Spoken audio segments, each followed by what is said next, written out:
తల్లిదండ్రులు అక్కడికి పంపించడం ఏంటో అర్థం కాలేదు. అనాథ అంటే ఏంటి? తల్లి తండ్రి లేని వాళ్ళని అనాథ అంటారు. ఎవరో ఒకళ్ళు ఉంటే అనాథ అనరు.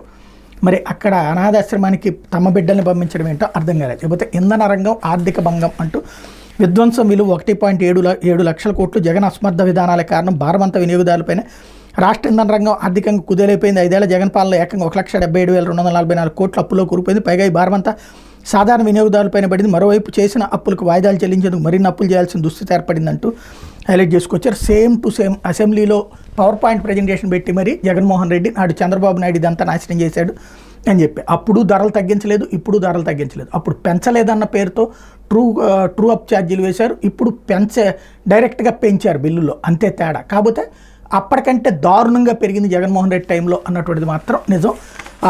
అదే సందర్భంలో ఇప్పుడు తగ్గిస్తామని చెప్పి దాన్ని తగ్గించకుండా ఉండటానికి ఈ కారణం చెప్తున్నట్టుంది. ఆల్రెడీ ఇంతకుముందే ఇదే స్టేట్మెంట్తోనే ఎలక్షన్స్ ముందు చెప్పి మేము తగ్గిస్తామన్నారు. ఇప్పుడైనా తగ్గిస్తారా లేదా అన్నటువంటి చూడాల్సి ఉంది. లేకపోతే మధుసూదన్ రెడ్డి అక్రమాలకు అంతే లేదన్నటువంటి వార్తను హైలైట్ చేశారు.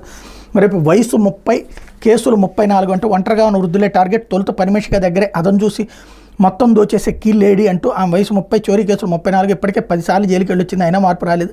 చోరీలు కొనసాగిస్తుంది, ఒంటరిగా ఉంటున్న వృద్ధులే టార్గెట్, వారి మచ్చిక చేసుకుని దగ్గర అవుతుంది అన్నటువంటి వార్తని